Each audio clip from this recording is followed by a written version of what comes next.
Hey, we're live. We're We were. excited. Frank, thank you for Sure. doing this with me. You're welcome there, Mikey. Yeah, listen, everybody, this is something that we hope to do regular.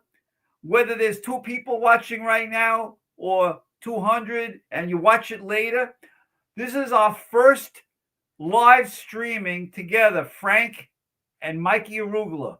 And this time, you see, by the way, we have our email addresses on the screen. We invite everybody, if you watch this live or you watch it later, to please write to us, whether you like it, don't like it, want to buy something, want to sell something. Frank is a buyer, okay? And he's a seller. I'm only a buyer, okay? And also, for you guys, if you like Mikey, I'm just letting you know, I don't mind you giving me something if you don't want it, okay? Huh. All right. I take all kinds of Beatles stuff, and people, believe it or not, send me stuff for free. All right. I'm going to show you something. I brought this because of Frank.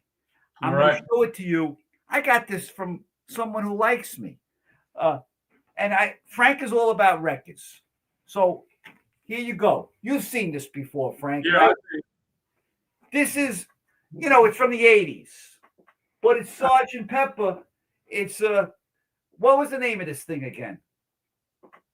It's a 1987 promo thing they put on the wall for Sergeant Pepper.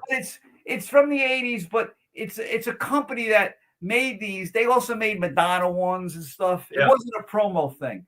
It was some kind of thing. But people give me these things. And they find them in the house, right? So anyway, Frank, I don't want to hog the whole show, but we're looking forward to talking to you guys out there. And you can text us and message us and tell us your thoughts. Go ahead, Frank. Yeah, you don't think they put that in a record store on the wall in 1987? No, I happen to know this is something they sold. Gotcha. It wasn't a promo item. It was a company that came out with these extra large things. All right. But people gave it to me. And I just figured I'd show it to you because you're all about records. Yeah. Right? Also, I'm moving over a minute. Look what I got behind me here. Yeah, that's the symphonic record player, yes. That's the Lionel. The Lionel turntable. Later on, when I show you something, we might play 2 seconds of a Beatles song, or you'll just have to believe me when I tell you what it's all about. All right? Yeah.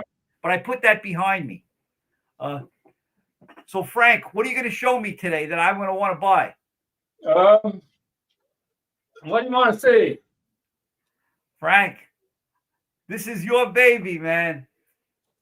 Show me some stuff. I got this yesterday. That's beautiful. So tell everybody, because not everybody's as expert as you. Tell everybody what this is. This came out the very end, 2 weeks before VJ lost the rights to the Beatles songs. I think it's what month would that have been? I thought it was September 18th, and they only had 2 more weeks to go to where they could release Beatles songs in 1964 before Capitol said that you couldn't do it anymore, and they only made 1 run of these pressings with the portrait cover on the cover. That's a beautiful cover. There's another cover, everybody, that has like a guy with a mustache on it or something. It's not worth anything. And it's called like Jolly Watt or something. Yes, Jolly Watt. And that's the more common one, but this is a rare record that Frank has. Daniel says, "Love Me Do picture sleeve." Yeah, it's the Love Me Do picture sleeve, and they put it on the cover. Beautiful, beautiful, man. You gotta have writing on the spine. It's got to be dark blue, and you got to have this bench mark right down here to be real. And it also has a mono number down there on the corner. Goes that way. Right. There you go. Today, Frank, I want you to teach me some things because a lot of times you talk about the dead wax and the numbers. Yeah. And I don't really understand what that is. Like You say Right. -1 + 1. What does that all mean? You can look. It makes it a first pressing or second pressing or later pressing by the matrix numbers. So when you say it's like 1 or something, what does that mean? So this has MR for Monarch Records in the dead wax. That means it was pressed out in LA, and it's got audio matrix, and that's what you want in our original record of that Frank Beatles and the Frank Ifield. There's more counterfeits of these than there are real. Yeah, and I would not have the knowledge to know what's real or isn't. That's why to have someone come to get something directly from you and to pay a little extra, I believe is peace of mind. Yeah. All right. Because I know you're going to know what you're doing there. I'm not a record expert. I have some things. First of all, some of you who knew Rachel, who's not on anymore, Frank and I were on once a month on Rachel's show. Okay. Now, we were supposed to be today on Rachel. That's what started this new format that we're doing together. This is kind of replacing our monthly get together on Rachel's Ghost. All right. Rachel sent me a present because everybody makes fun of me. So I'm going to show you what it is. Okay. She gave me gloves. All right. And with a little note, by the way. It says, Mikey, you need these. Thanks for all the fun video collaborations. Rachel's Ghost. Okay. All right. She was very sweet, and I feel bad that she's not on. Now, look, to be honest, I don't want these gloves. Okay. I don't know how anybody could do anything in these gloves. They're like Mickey Mouse gloves. But I'm going to put them on for 1 minute just to show you. Yeah, yours a little bit bigger than mine. I can't feel anything in these things, man. You can't do anything with these gloves. So I'm going to still take them off. Now, there's another thing I want to show you. Because I did a video the other day with this shirt on. I never told anybody what it was. You see this shirt? Yeah. This is a rare shirt. Sorry about that. Camera's acting dumb. Can you see it or not? We got camera trouble. So Yeah, you can see me, right? You can see me, right? Yeah, we see you. Okay, so look. This shirt was given out by Vox to record stores in the late 60s. And there's also posters from Vox with this cover. Now, this record store in Georgia, Athens, Georgia, doesn't exist anymore. I actually Googled it, this address. There's like an office building there now. But this is an original promo shirt that featured the Beatles on it. And you can also see there's no area code on the phone number, right? Mm-hmm. There's no area code. There's no zip code. Remember, in the 60s and 70s, those things really weren't used yet. But this is a cool shirt. And luckily enough, it fits. I'm taking off my gloves. All right. I'm back to normal hands. All right. How's your camera work going, Frank? Back? Not good. Not good. Huh. What's the auto turn? Like I said, it's a brand new camera. I got to Wait a figure minute. out. I see you fine. I see you fine. I'm holding it. Yeah, because I'm holding it. Okay. People are not going to want to hear me talk. They're going to tell me, shut up, Mikey. So, Frank, do your thing. All right. You got this here, Mikey? I like that. I don't have one. 1970 UK. Let it be. Yeah. You got to have a Great Britain down there on the small print. Right. Now, they also released that in Canada, right? Yes. The Canada's not worth near what the UK is. Oh, really? It doesn't have the audio. It doesn't have the audio file pressing that this one has. Hey, he's taking his gloves off. See? Yeah. It would stop moving if I took her out of the picture. If it was auto focusing on her or what? All right. I don't know what it's doing. Ariana might have to be off camera today. Okay, cool, man. Listen, once again, this is our first episode where we're doing live streaming. So put up with us. So this is you want the red apple on that laminated cover, and then you want the -2, I'm in the matrices again. Okay, once again, man, what does that mean? -2, -2. It's got a 2U. A 2U means it's freshly made from the master tapes at Abbey Road Studios. Right Well, after. how do you know what 2 means that? I don't understand. You can look it up on Discog or whatever. Oh, okay. So these are codes. Like Yeah. a 2 always means one thing, or 1 always means something. Yes. What does a minus mean? It just sometimes it has -1, and then this one, if you have a U after it, then you just say 2U, but that's a -2U. So you got the code number in the dead wax for the matrix for the record, and then after that, it's got the 2U. And later pressings from a couple years after that went to 3U. But this is the one you want if you really want the amazing sound of Let It Be. I want to show you something. Once again, It just has the original Get Back books inside it too. Yeah, you said that you can't open the book too much because otherwise the pages fall apart. Yes, it's just made. It wasn't made to last 60 years. If you open this very far, the pages will come loose from the edge. But that's a nice book, though, that comes with it. Yeah. Of course, Let It Be is not my favorite album. All right? No, it's not mine either. But if you listen to this one, well, if I can get it right, Good. It's pretty remarkable. But it's still not an Abbey Road or the White Album. All right. So, talking about, though, Let It Be. Okay. Now, everybody should know about me that I collect Beatles memorabilia, if I say, for 60 years. I have boxes and boxes of stuff. Okay. All different rooms filled up. I'm out of control. That's my saying. If they ever made a T-shirt with me, like the Beatles says, yeah, yeah, yeah, and she loves you, I want to hold your hand. My T-shirt says, Mikey, you're out of control. Okay? Yeah. That's Mikey saying. And also, you're going to drool. Okay?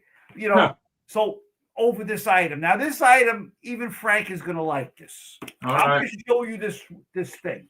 All right? Now, I did open it to make sure it was legit. Okay? But I'm going to tell you what this is. This is, first of all, I have here, because the sleeve is separate. This is, you see this here? That means it's California, West Coast, right? Yeah. Yes. In other words, no, East Coast can have a straight cut too. It does? A West Coast has a little knot. Oh, it's like a loop. Yeah. All right. But here's what's exciting about this record. This says "Come and Get It," right? Badfinger. Yeah. And Rock of All Ages on this side. Right. Now, when you play it, it plays Let It Be on one side. This is an error. Okay. Yeah. I bought it and took a chance. The guy sent me the regular one. Okay. Now, once again, he mentions the dead wax and everything. Yeah. And then he sent me this one, and he said, "This is the one that, I'm going to give you a rare one. I mean the regular one, but the Badfinger label is on the wrong record. So if I put this on right now, you would hear Let It Be, and then what is it? You look up my name on the other side. Yeah. Right. You know my name, look up the number. Yeah. Now, can I tell anything from the dead wax or not really? Yeah, you can tell what records what that will actually play by the dead wax. Oh, you can. Probably has that's USA. That's not like UK. Like it says 7-11. I don't know. I don't want to bore these people, but they said on here that the dead wax tells you what it is. Yeah. But anyway, that's the story. But I verified it that it plays actually the You know what's cool about that, Mikey, is that Paul McCartney wrote "Come and Get It." Oh yeah, and you know, on Anthology, you hear him play it, right? Yeah, and, he played all the instruments. And by the way, everybody, some people know this because you know we're Beatle aficionados. Huh. Paul McCartney told Badfinger, "Don't change anything. Do it exactly the way I'm doing it, and you're gonna have a hit." So Right. if you listen to Badfinger, it sounds like Paul McCartney. Yeah, well, Badfinger did a take of it first, a rehearsal take, and they played it for Paul McCartney. He said, no, you got to do it exactly the way I did it. Yeah, like or it won't be here. Yeah, Paul said, listen, Paul's a genius, okay? Yeah. You know, I love all the Beatles, but Paul was like the catalyst to getting crap done, okay? He made stuff happen. When you think about it, he thought about Sgt. Pepper, Magical Mystery Tour. He pushed everybody. Even Ringo will say, we were hanging out, we were smoking some weed. Paul goes, hey, we got to get to work, right? So, unbelievable. And the fact that we still have Paul and Ringo is amazing. All right, hold on. Let's do comments again. They want us to answer some comments. Sure, let's hear it. Right from the beginning and just go. Okay.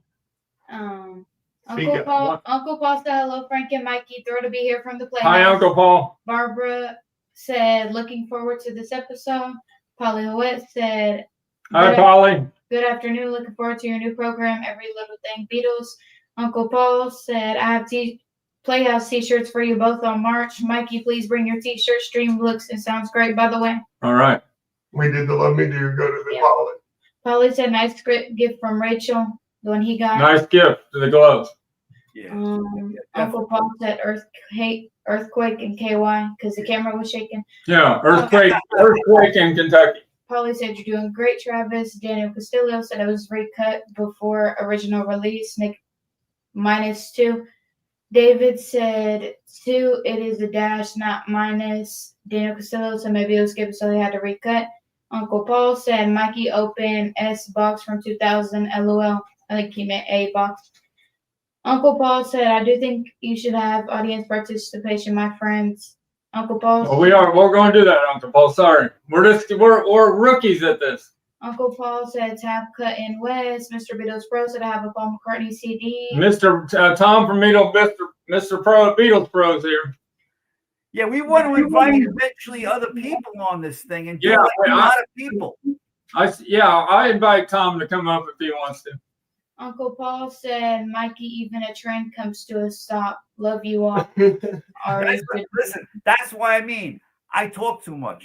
And I appreciate that. But you can see I'm hyper. I'm excited. And listen, I don't want it to be boring either. I'm trying to give you some entertainment. Yeah. Dave Pound said, love the Vox Amplifier t-shirt. It's something you don't see every day. He loves your t-shirt. Yeah. I want to show you another shirt, by the way. Go ahead. And Polly said, good job to me. So in 1984, the 20th anniversary of the Beatles coming to, the USA, I went to Beatles Expo in Florida. All right. Now, I just want you to know something. Nobody came to this thing. It was like in a mall, kind of, on the Omni International. I went down there, all right, and I happened to be next to this woman. I didn't even know who she was. That was May Pang. She had a table there. She was like hanging out. Now, remember, that's 40 years ago. Yeah. Right? 41 years ago. Because it's going to be 61 years in February. And here's a shirt from that. Okay? This expo.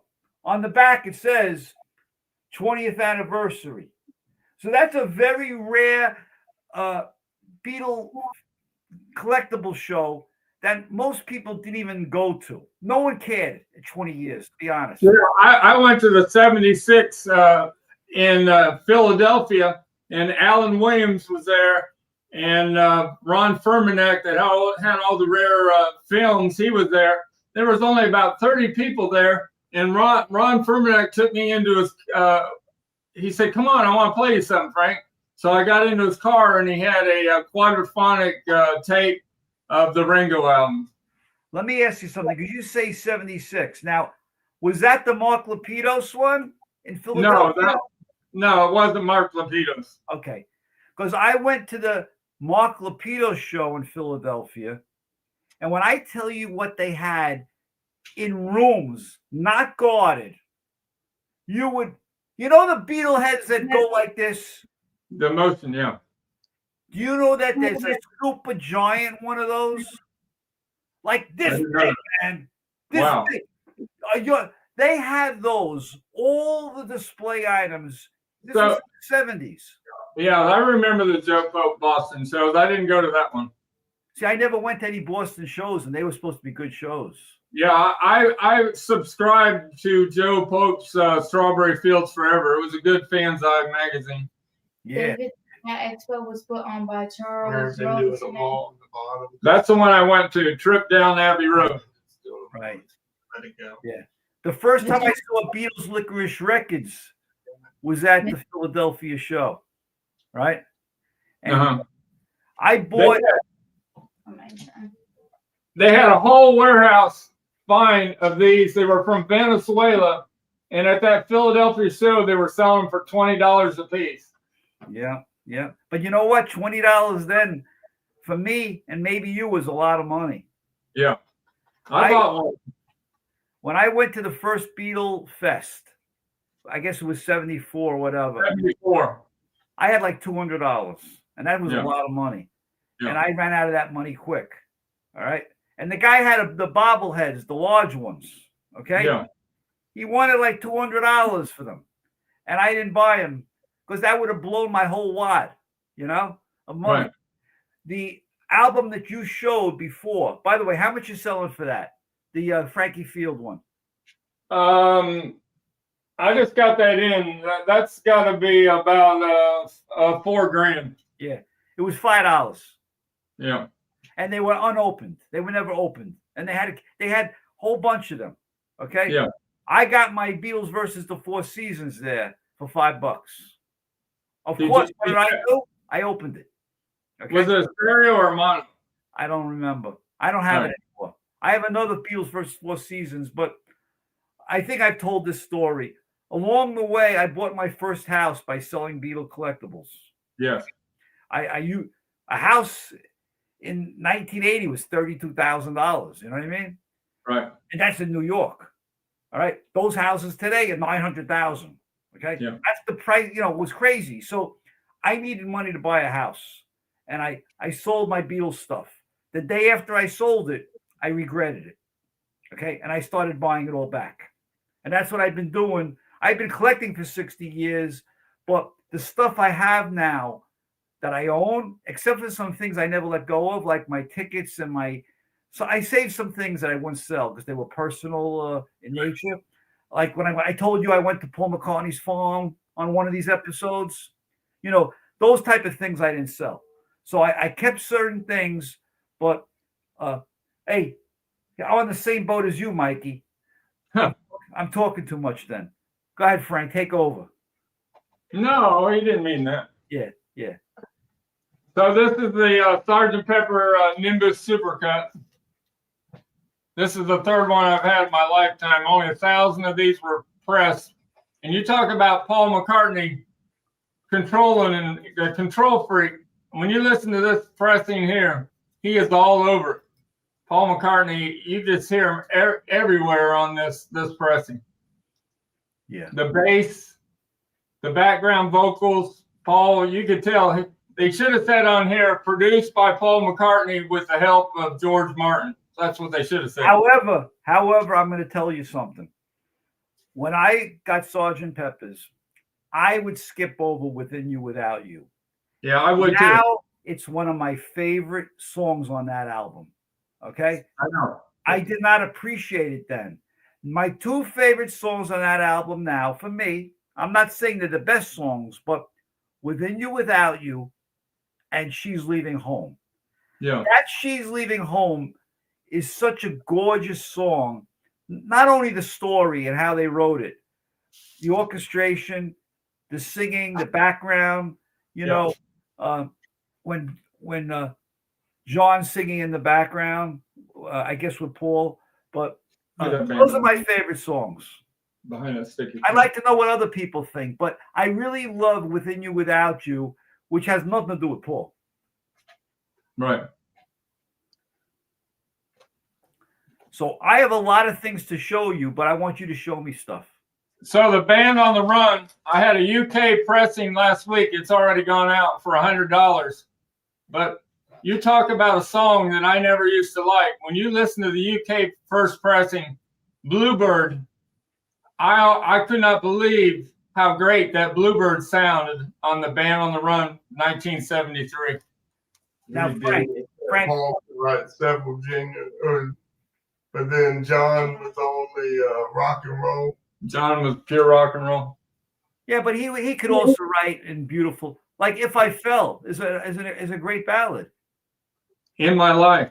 Yeah, and later on, come on, Beautiful Boy, Woman. I mean, some of these songs. How about what's the one When You Grow Old? Grow Old with Me, right? That's No, no, I love that song. yeah, but no, When I'm 64 is one of Travis's favorites. I love that song. Well, Paul probably wrote that when he was 15, right? Exactly. Yeah. So that sealed copy of the Nimbus Supercut I bought Chad Cassim's from Acoustic Sounds about a year and a half ago, and I sold it for $7,000. Frank, you can afford to retire, okay? Huh. Yeah, I'm retiring in 2 days. That's fantastic. Frank has been working so hard for years, right? And you deserve it. 56 years. Yep. Yeah. Show me a white album. Frank and I are going to be going to a record show. Where? In Austin, Texas? Yep. Yes. May 3rd? May 2nd, 3rd, and 4th. Yeah. So anybody in that area who would like to, meet up with us and hang, please come and visit us, and we can all hang together and maybe do a couple of videos. And then also we're going to the Fest for Beatle fans. We'll be together in New Jersey not too long from now, the end of March. March 28th to the 30th. Yeah. We also, once again, it would be great to meet everybody. Not that you care, but anybody who comes to see me is definitely getting a shirt. Okay. Yeah. But that's not your motivation for coming. Those shirts are crappy. All right. I just want to give you something for saying hello. So this is when I started working in the grocery business at 14 years old, and I was running the register, the White Album, we had a little rack with the top 5 albums for Christmas in '68, and the Beatles' White Album was on that rack. And my dad gave me one for Christmas 56 years ago. I figured I've worked 2,912 weeks in the grocery business. Let me open up something. Okay. Now I just got this thing. I have no idea if it's real. I bought it because once again, Mikey buys everything. I like stuff even if it's not real, as long as it doesn't rip me off and make me think it's real. All right. I don't want to overpay, but I like to buy oddities. Now, what's odd about this item? Sure. By the way, it looks very old right now, the way I'm looking at it. Hold on a minute. This is an oddball item, man. I can tell. But what makes it odd? This is definitely old paper. But what makes it really old? I can just tell. You can't tell, but this is very old paper. Look at this thing, Frank. I don't know. Did you see this on eBay last week? I did not see it. I just got this. What's unusual about this? It's usually the word "help" that has the 3D. Okay, it says the Beatles like the word "help." All right. Is that to do with anthology? Listen, I will tell you this. When you look at this back of this paper, this is all brown and yellow. Right. I don't know if there's any markings on here. I didn't pay a lot of money for it, but I consider this an oddball item. Yeah. So I bought it, but it's pretty cool. It's pretty cool. It's not like a regular poster. Right. It's not like a regular poster. And it's definitely real, meaning it wasn't just made. Is it official? Probably not. I don't know. I have no idea. But is it like 30 years old or more? Yeah, probably is. Yeah. I'll stick it over here. Another item to go in the room. All right, I'm going to show some. Let's see, we were talking about Beatles 64 albums on VJ.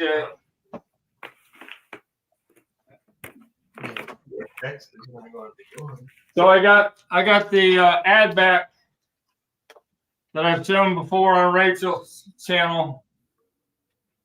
On the ad back, you have to have a little printed in the USA on that edge. There you go. So that's the ad back? Yeah, that's the ad back. Now, is that for sale? Yeah, $4,000. So that's 4,000. Yeah. That's a pretty good item. Yeah, it's a pretty good item. They didn't make too many of these, not in stereo. I'm lucky I don't collect, really, I'm not a real record collector. Otherwise, I'd be in trouble because I'd be spending a lot of crazy And money. then on the record label, you got to have Beatles above the spindle hole, and you got stereo at the 12 o'clock position. Yeah, yeah. And they really are all true stereo mixes besides Love Me Do and P.S. I Love You. All right. So once again, you Beatle fans out there, all right, what's nice about what I call the VJ mixes or whatever is that when you listen to certain songs, if you turn the stereo knob, you can cut out all the background music, right? Yeah. On certain songs, like it's total separation. Now, some people don't like that, but when I was younger, I loved that.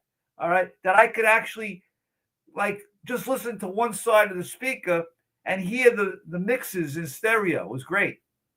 So they didn't have. They wanted to. They released this in a matter of days, so they didn't have time to put what was on the back. So all they did is they pasted on the inner sleeve to the back, and that's why this is so valuable. Yeah, cool. Mikey, I think Mr. Beatles probably talking about the poster maybe was released for the. Oh, he knows that? That's good to know. So it was Yeah. released for the movie, the video?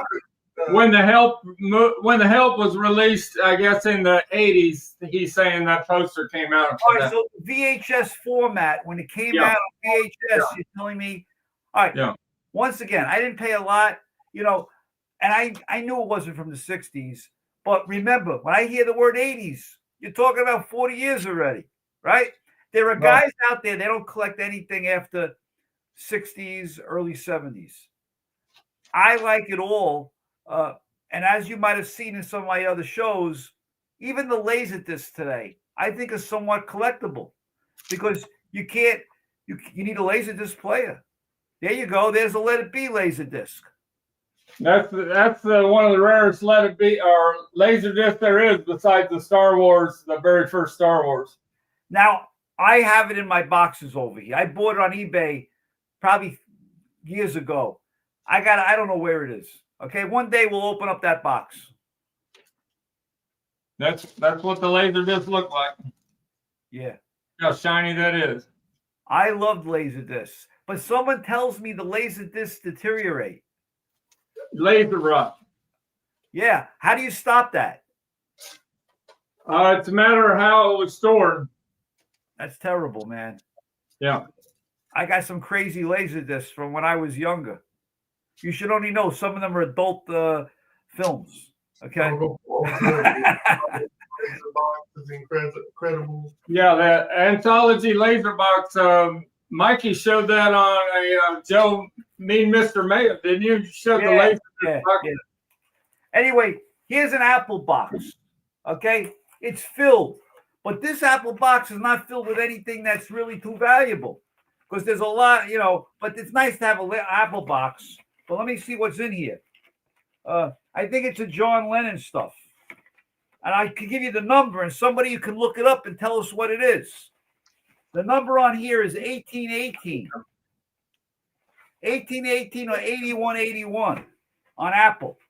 Someone should look it up and tell me that's a John Lennon, because it's filled. It's complete with the records in here. Now, I wanted to show you guys this. I did this on another show. Maybe I did on Rachel's Ghost. I don't remember. But you see this? This is how we remember seeing the first time when Hey Jude came out, right? The Beatles on Apple. But in Canada, they did it in white, right? What's the most valuable Canada pressing 45? Oh, wait a minute. I think I know this. Like, not All My Loving, but from that era. No, the one that has Come Together on the A side is a mistake. Oh, really? Yeah. So what do you mean? It's something? Something's on the B side. It was an error, and it was only for like a day pressed, and then they realized they put the wrong song on the Apple So in other label. words, something should have been the A side. Right. Okay. It's funny that I think of them as both number ones. Yeah. But they actually picked something as the A. B side. The It was on the sliced Apple label. Something was on the B side, and it was just a mistake. I sold one for $400. Okay. Let me open up something else. All right. 1 minute. Now you're going to tell me what this means. And like once again, I saved this for you because it's all records. This one I never opened up, but I saved the description from eBay so that I could ask you about it. I'm opening up things, guys. Sorry.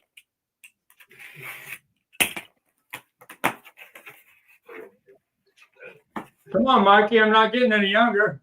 I know everybody's, going, what the hell's going on? Well, you could talk to people meanwhile. All right, so look, here. Once again, the Beatles on Apple. Now, this is California, right? That's a California with the tab cut. Right, because the tab cut goes down like that. So Yeah. it's California. West Now, Coast. what this person is telling me about this Hey Jude, because I saved it, because I can't look at it and read it. It says, Hey Jude, very first LA pressing, no credits, no matrix with rare tab cut sleeve. Pressed in LA, August 68, 56 years old. So when they say there's no credits or matrix, It says it doesn't have produced by George Martin on it. yeah, like there's nothing on the bottom, Right. right? It just says Macklin Music. Right. That's my son's middle name, Macklin. I remember learning that the other day. That's when you gave something away. You Yeah. asked people. Right. So if I look on these things, and you would be able to tell if you looked at this that this is 100% legit, right? Yeah, that's worth over $200. I have one that's $300 that's near mint. Really.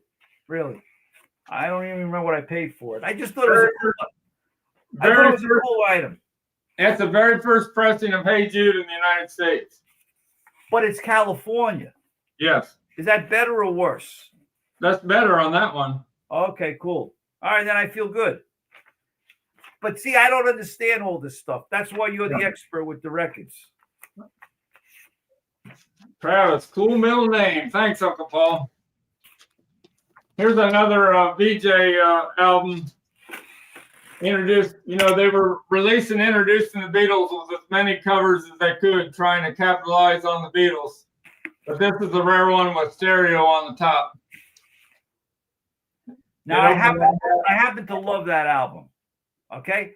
And it's the same record as the one with the ugly cover, but the cover alone makes it, more desirable. Yeah. So this has got stereo on the label. There's many more counterfeits of these records than there are real ones.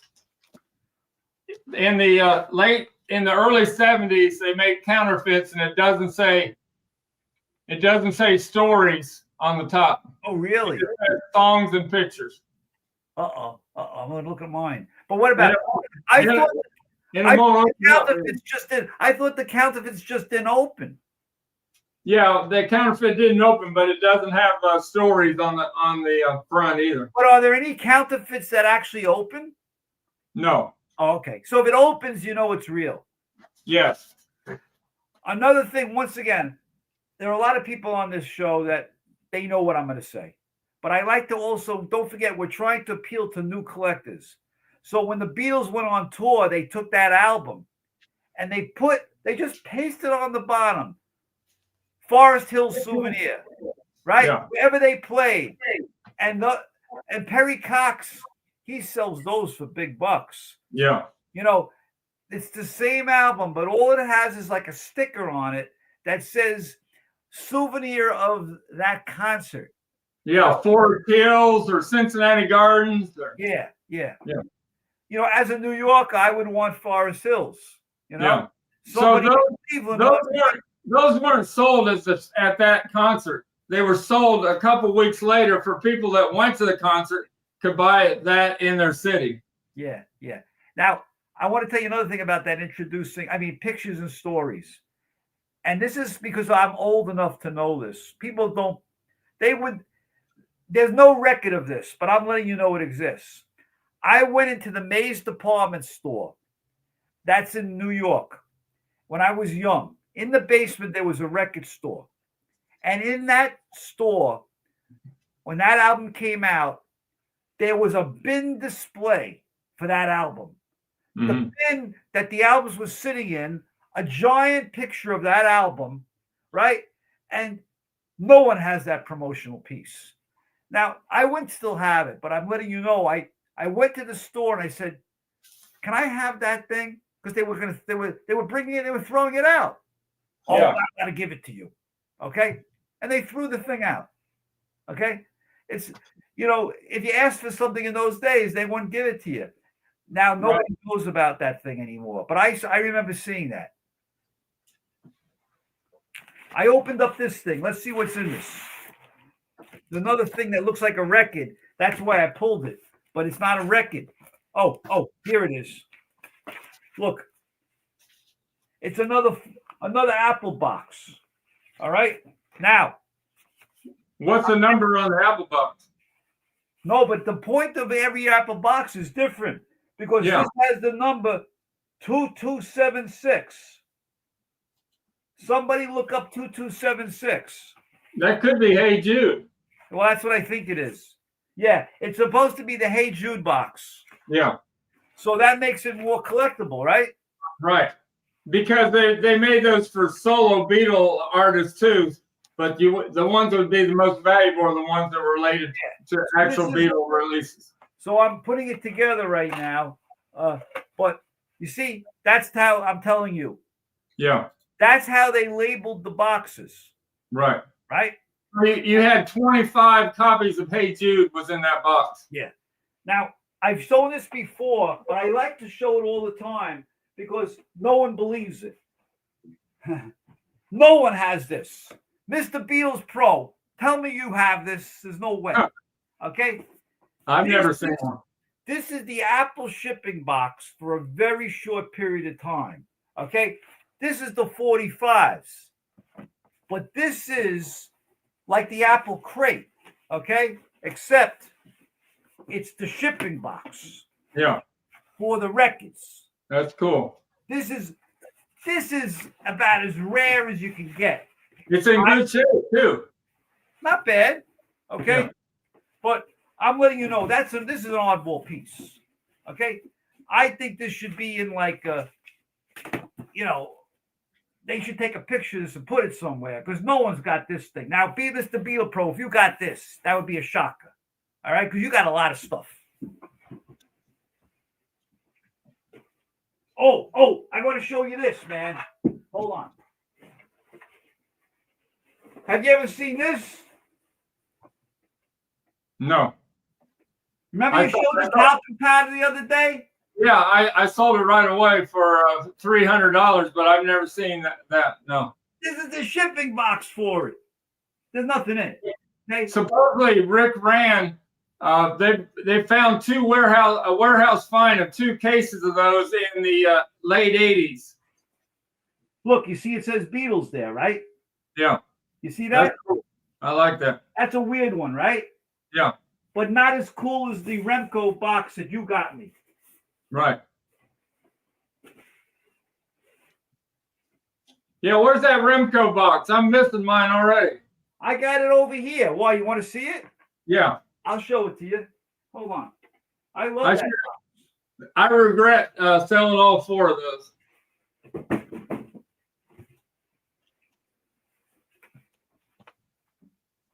That is so cool. I love this box, man. I love it. See, this was like a treasure hunt that you went on when you got this. Yeah. She showed me a picture and she says, this is what I'm going to send the dolls in, just like this, and put a shipping label on there and said, no. You got to double box those, ma'am. Those are worth money. She says, well, that's going to cost you $350 extra. I said, here's the money. No. The box is unbelievable. That box that you had, It's sat in an attic in Washington State for 60 years. No. That's the excitement of collecting, and then once in a while, coming across something like that. Yeah. I mean, that's a real find. I don't think people even knew that existed until you found it. I know, especially that breakdown. Yeah. I sent you a picture of that, and you said it didn't worth that much money, but you didn't know it had the breakdown on the side of the box. No. When you showed it to me at first, I didn't see even the word Beatles for some reason. Yeah. All right. But as soon as you see the word Beatles, that changes everything. You're right, Uncle Paul. I shouldn't have sold all those boxes. By the way, everybody, I would appreciate your comments telling us how we're doing. Are we entertaining you, or we're boring you? I'm going to show some butcher covers. Is that all right? Yeah, you got to show them that one you told me about. It's on the bottom. Okay. We're gonna go big screen for it for a second. So I'm going to go from the cheapest to the most expensive. So this is a one I peeled a week ago. That is $1,400 on eBay. A mono Stratton East Coast. Pretty nice peel. It looks pretty good. And a stereo peel from the East Coast. This is $1,900 on eBay. The trunk slick that came off of it. Now we're going to get a little more expensive. This is a West Coast 3rd State that I've already sold for $2,600. Now we're getting to one I just got in, a stereo West Coast with the gray banner on the top.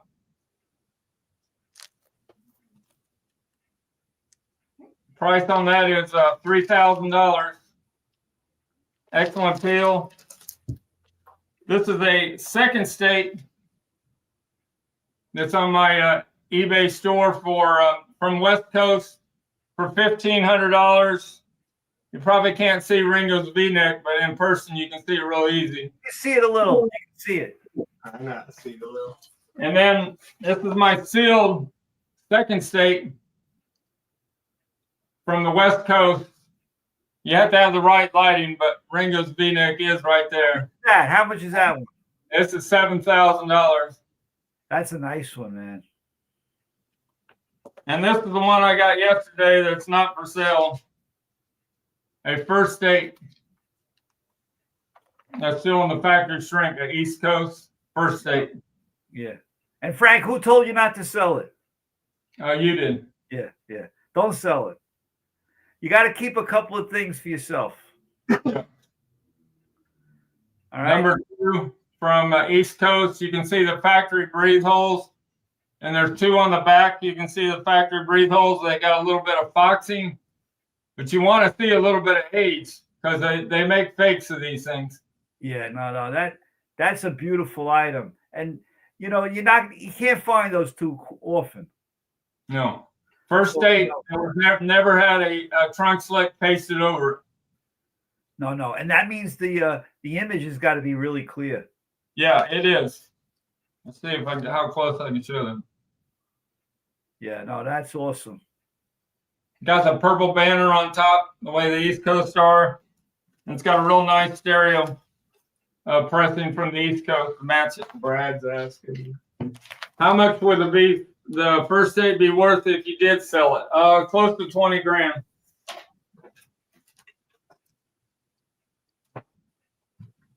That's my butcher covers. Yeah, really good, man. Really nice. Really Your nice. turn, Mikey. Your turn. Well, I have some things here. Once again, I don't even know what's in these things. The reason why I pulled this one, it turns out it's from the same city, Athens, Georgia, as this shirt. So it's not this, but I just want you to know I bought this in April 3rd, 2023. So it's almost 2 years ago I bought this. Yeah. I like to tell people when I got these things because I don't want you to think of everything I just got last week. This thing, I don't even know what's in it. It might be a bummer. Let's see what's in here. I have no idea.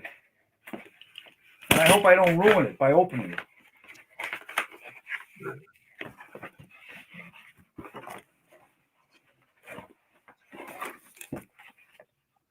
Okay. All right, it came from London, and it went to Miss Claire Manning. All right, so it's an envelope. You better talk, man, while I open this. All right. Where are we at? We got. I'm going to show some audio file pressings here from around the world. You got a Germany 1977 pressing with -2, the best pressing ever in stereo of the Beatles. Please, Please Me. You got a early 70s Beatles for Sale. That's -1. That's the way you want to hear Beatles for Sale and true stereo. What an amazing album. I love it. I got a Rubber Soul mono from 1966 in the United Kingdom. This is a Hazel Yarwood, -5. If you really want to hear Rubber Soul and it's pure mono power, this is the pressing. She was a classical engineer, and Harry T. Moss couldn't get it right, so they gave it to Hazel Yarwood, and she made a masterpiece of the Rubber Soul album. You got a Revolver, first press from the United Kingdom, 1966 mono, but this is a -2. It doesn't have the outtake of Tomorrow Never Knows. Then you got the Abbey Road 1973 France contract, which I think is the best pressing ever of Abbey Road. When Abbey Road was closed for renovations, they sent all the master tapes over to France. The vocals and the mid-range is better on this than the United Kingdom, -2, -1 matrices. And you got the White Album from Holland that was in the Holland BC 13 box set that Andrew from Polygram Auction says is the best stereo pressing ever of the Beatles White Album. It's got on the A side label, it's got a mistake. It says Glass Union instead of Glass Onion. So that's how you know you got the real deal. Beatles Pro said. All right, I'm going to tell you what this is. Tom's going to Fest in Jersey. Beautiful, man. I'm looking forward to hanging with you. Hey, Mikey, read Uncle Paul's. Oh, Mikey, Strawberry Quick with Inflatable behind you is envied from Playhouse. Yeah. So I have the Strawberry Quick behind me. Yeah, with the Beatles on it, and I obviously have the blow-ups. We could get into that on another episode. I have all kinds of edibles. I call them edible Beatle collectibles. I invite you to look at my one of my Me Mr. Mayo episodes, if you haven't seen it, where I go through the ice cream and the Beatle edible. Yeah. And my first episode I ever did is the Ringo cookies. I love the Ringo cookies. Right. Okay. But I want to show you what this is, because this is a shocker. Okay. All right. This was mailed to this person. This person was a shareholder in Northern Songs Limited when the Beatles were breaking up.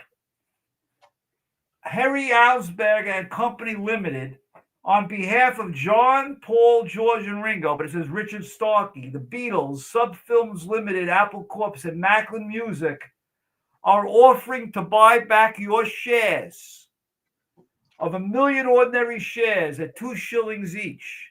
Mm-hmm. Okay, the Beatles were dissolving the company.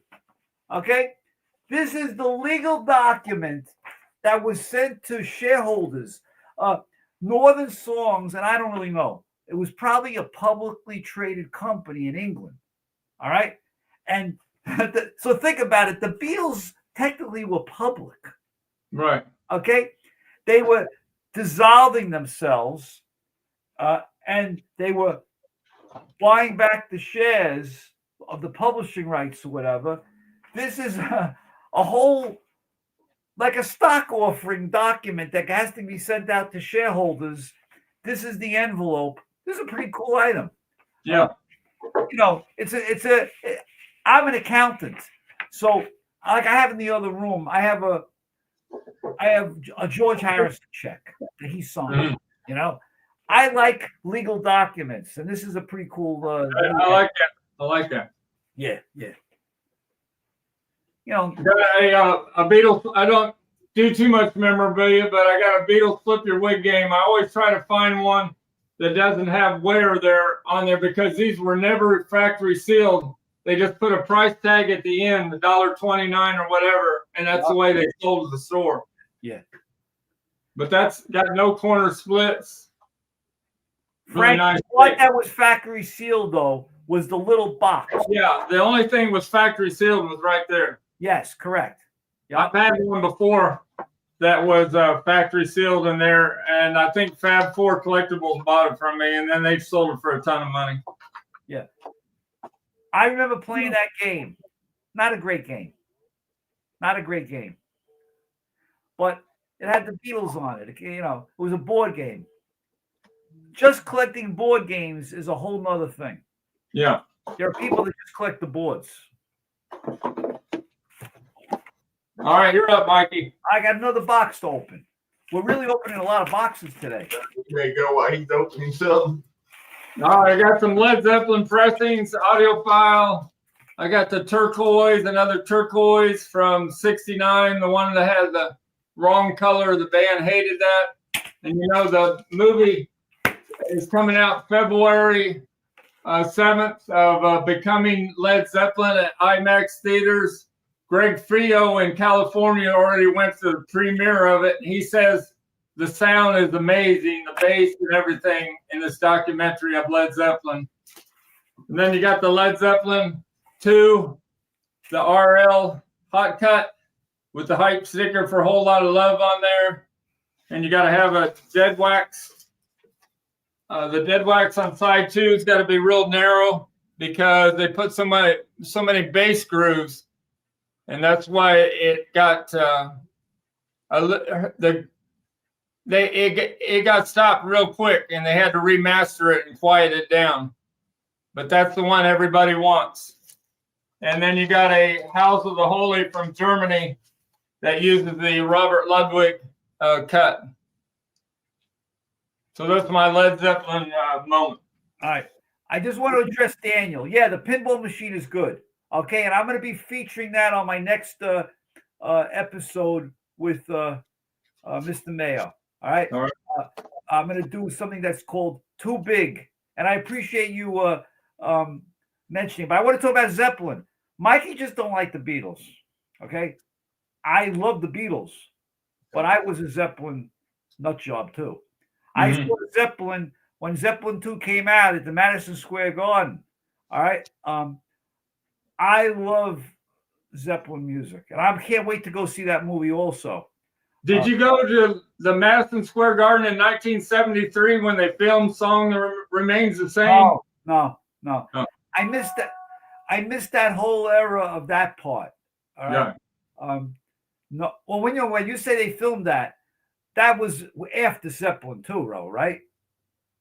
No, they filmed those 3 shows, but then the movie didn't come out for 3 years after that. It came out in 76. Music that was after Zeppelin 2, or was it only Zeppelin 2 and 1? No, it had Stairway to Heaven. Oh no. So no, Yeah. I whatever reason I was out of it already. I saw them in the when like at the beginning. You saw them in '69 when they toured the United States all over.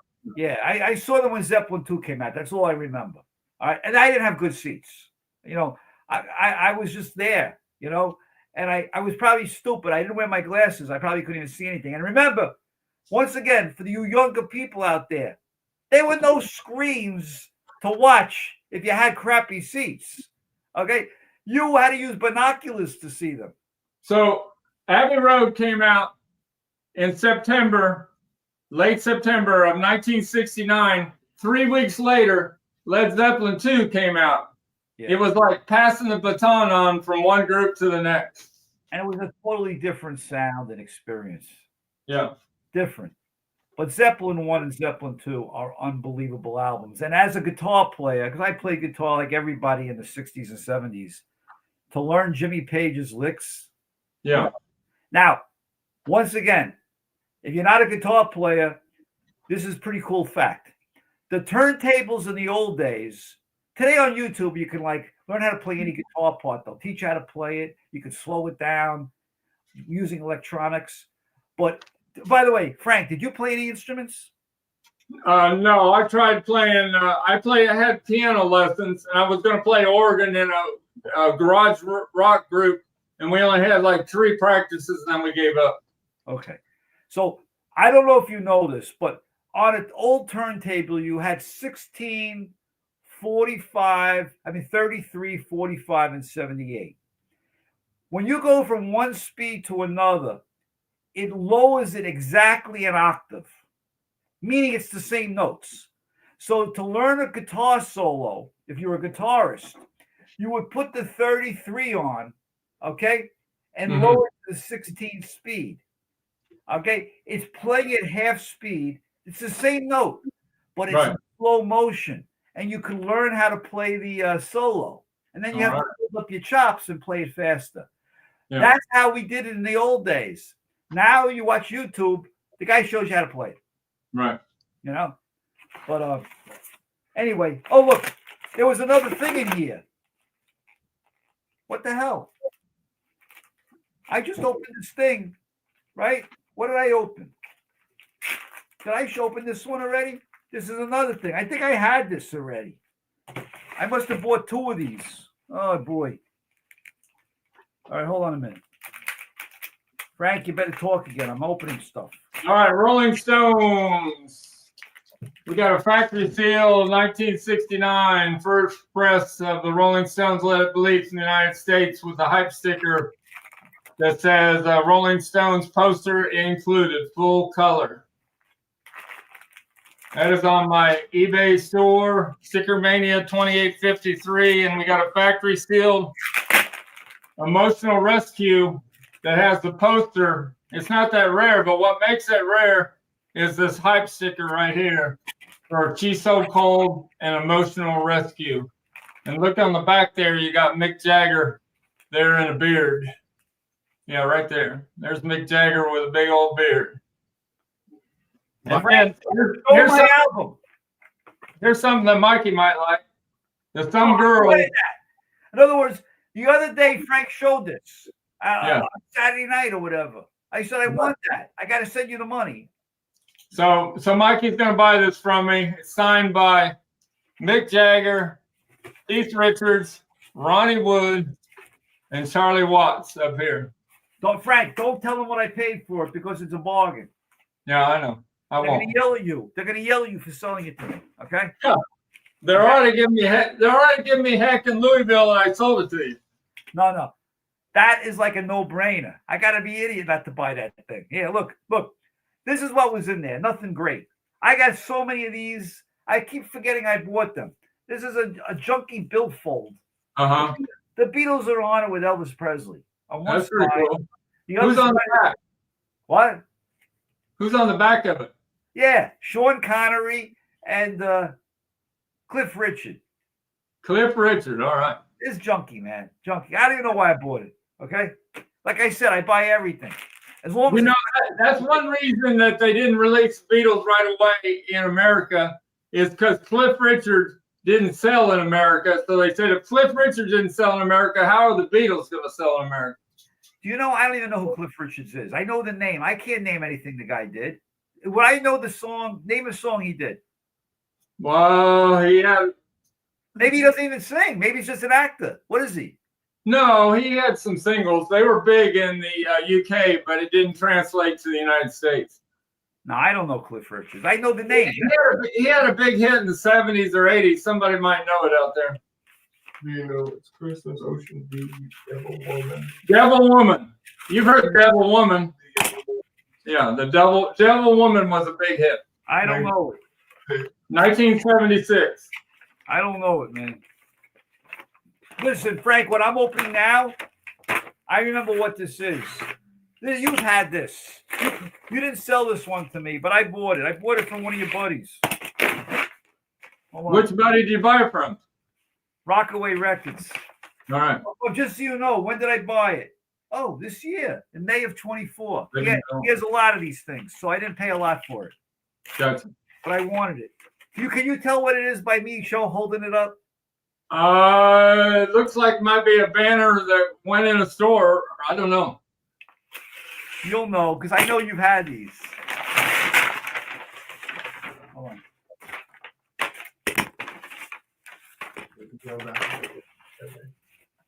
Cliff Richard made an appearance on the Ed Sullivan Show. Yeah, but he wasn't a smash hit, Daniel. That's one reason that they didn't think the Beatles were going to sell in America. The UK artists didn't do very good. It's like right now in the United Kingdom, what's her name that does Messy? Lola Young. Lola Young's #1 with the song Messy in the United Kingdom, but that doesn't translate to the United States the same way. Suddenly, yeah, you're right. Cliff had a hit with Olivia Newton-John called Suddenly.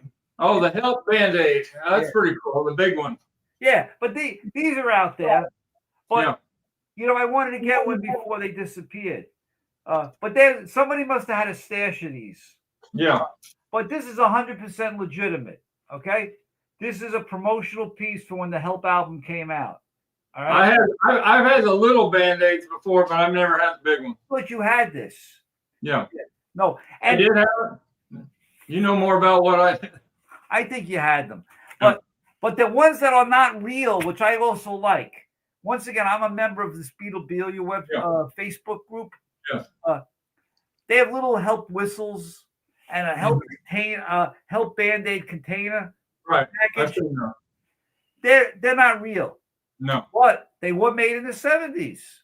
Yeah. Okay. So they're 50 years old. So if you don't overpay for them, as long as you know that they're not really like legitimate pieces, they're kind of cool.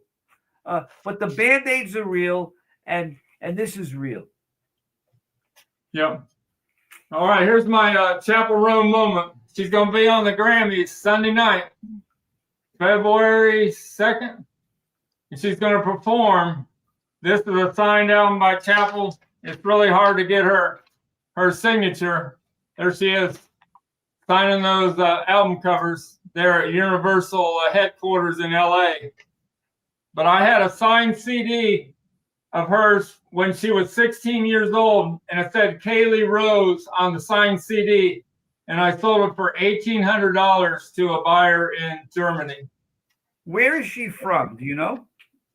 Springfield, Missouri, a small town of about 600 people. Right. They're offering her millions and millions of dollars to do concerts, to headline shows, and she's just turning them all down right now. Why is that? Why is she turning them down? She's going for longevity. She just doesn't want to be a flash in the pan. I would take the money. Oh, bro. Like, you know how you have like Beatles, Tom doesn't like her. Oh well. you know 1, 2, and 3? No, Did you ever listen to some of her songs, Naked in Manhattan and Pink Pony Club? You asking Might be Tom, not right? gonna answer. Huh? You asking me or her? No, you. Did you, Mikey? Did you listen to her? This is what Joe did to me the other day. He did a little short. He asked me, "What do you think of this song on this album?" I go, I never listened to it. I don't know anything about her. I'll be honest. I don't even, Frank, if it wasn't for you, I never would have heard of her. I got you. I mean, I'm not against her. Yeah. God bless her. But I haven't heard one song. All right. You know, now I sound like an old guy. You know, That's now, it. Uncle Paul said she's going to sweep at Grammys, though rooting for the Beatles now and then. She's up against the Beatles in the best song of the year. You got Good Luck Babe up against Now and Then. right. You know what? We know the Beatles are not going to win. Okay. All right. Way to go, Daniel. No, he's asking is. Yeah. Chappell's more talented than Billie Eilish. He's asking a question. Yeah. But what's the one song that I'm going to listen to, right? That I should listen to of hers? Pink Pony Club. And what makes it good? Is it like going to be a classic or? Yeah, it's going to be a banger forever. But let me ask them. That came out how long ago? It came out 6 years ago. And now it's big. Now it's big. So that's similar to the story with the Beatles with VJ, right? That's why I like her. In other words, the music was there. No one paid attention. Right. What caused her to get the right promotion? Like what happened? Yeah. What happened? She got turned down by Atlantic Records. Right. I mean, they kicked her off the label. So what changed that all of a sudden she changed her name, obviously. Yeah. She was doing sad, slow ballads, and then she changed to pop rock, dance songs, and it changed everything. And Pink Pony Club was the first dance song that she did. She also appeals to a different group now of people, right? Right. Right. And that's probably a big part of it also. Yeah. I got some, to get off the Chappell thing, we're going to lose some viewers here. All right. We got some Rolling Stones program. We got a 1966 Rolling Stones program. This is when you went to see the Rolling Stones in concert. You got this tour program probably for $1 back then. It's similar to the size of the Beatles ones. Then this is 1960. I sold the 64 and 65 that I had. This is the 1969. The famous "Gimme Shelter" Altamont movie. This was the program that came for. There's the Rolling Stones with the honky tonk women. And there's no tickets with that, right? No tickets. I love this picture of Keith Richards. I think that's one of his best pictures ever right there. Yeah. He's got his snake skin boots on. By the way, for you guys who are not guitar players out there also, Keith Richards only uses 5 strings on the guitar. All right? The low E string. There's an E on the high end of a guitar and on the bottom. He doesn't use an E string. All right, and all the licks he does, not all of them, most of his licks are in a certain type of tuning. It's called like open tuning. All right, and if you tune his way, you could do all the famous intros of the songs, including like Midnight Rambler and A Honky Tonk Woman. All these different songs have certain unique licks that Keith Richards came out with, and it has to do with the fact of the way he tuned the guitar and relied on 5 strings, not 6. That's a good story. Yeah. And if you to see what I'm talking about, if you just like go on like YouTube once again and you look for like someone that teach you how to play a song, a Keith, a Rolling Stone song, you'll hear that what I'm telling you. Red Rhine Supernova. Uncle Paul likes her. Like Brad said. I only use 4 strings, but then I have play the ukulele. Now, the ukulele, by the way, is the first 4 strings of the guitar. Okay? I'm trying to get you guys out there. If you want to be musicians, the ukulele is a great way to start playing. Why? You can buy a ukulele for $50. And it's hard to tell the difference between a $50 ukulele and a $5,000 ukulele. All right? But and it doesn't hurt your fingers. So ukulele's cool. What else should we do? We should wrap it up soon, right?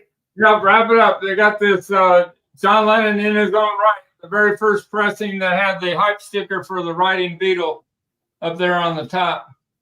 I like that. I might have to buy that from you someday. And then the other thing you like, that I Love the Beatles from the Washington, D.C. concert. I like it, but I'm not paying you what you want for it. I know. Tell them what you want for that pin. I want $800. Get it, man. I'm gonna have to find that pin a lot cheaper. I want the pin, but there's no way I'm even playing close to that. Well, it used to be a $200 item 5 years ago. Yeah. I'm gonna have to wait to add that to Mikey's collection. But that Beatles documentary kind of changed the value of this.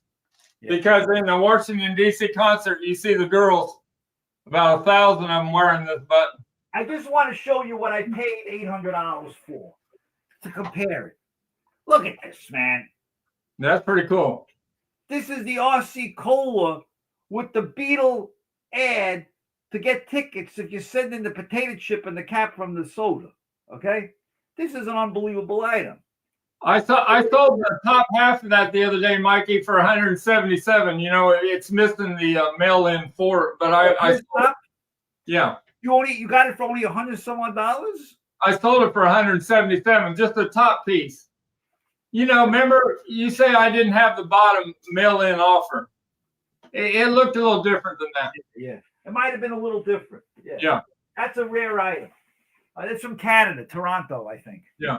You know the story there, Brad, that George invited Tom Petty to come play at the Traveling Wilbury session, and Tom Petty thought he was just going to be there and going to support him, but then he ended up being in the group when he got there. Yeah. That was a fantastic group. Yeah. Great. The fact that they got together, fantastic. Yeah. So how do we do, everybody? Did we pass the audition? Yeah, a little rough first time, but we'll get it better. Yeah. Well, we want to invite people to participate, and we're doing this live. It's a little different. And we can bring somebody up in the future if you want to have somebody else want to come up. Yeah. We have a lot of steady people that watch us all the time, so it would be great to get them on the show. Yeah, thanks, Daniel. Daniel, you can come up if you want to come up sometime, or Tom Beatles Pro, whoever wants to come up would be fine. Yeah. Thanks. I really appreciate the opportunity to do this with you, Frank. All right, and I'll send you the money for the autographs. All right, and please write to us, everybody, and tell other people about us so that we can get more than 32 people watching us. Daniel said he'd like to be on our show next time. That'd be all right with you, wouldn't it? Everything works for me. I'm easy. You're first of all, it's your channel. You're in charge. I'm just a guest. All right, that sounds great. We'll try to do this maybe in a couple more weeks if you want to. Yeah, we'll set up a date. Barbara, you should be on. Oh, wait a minute, Barbara. That's the one who has all the clothing. Yeah, I have a source for Apple Boutique clothing. She might be interested in. Yeah. Barbara, you should be writing to Frank, because Frank came across some Apple Boutique items that I don't want, but I know it's right up your alley. Yeah. Okay? All right, I'm going to say adios. Adios, thanks. All right, I'll talk to you guys. Bye. See you later. Thanks.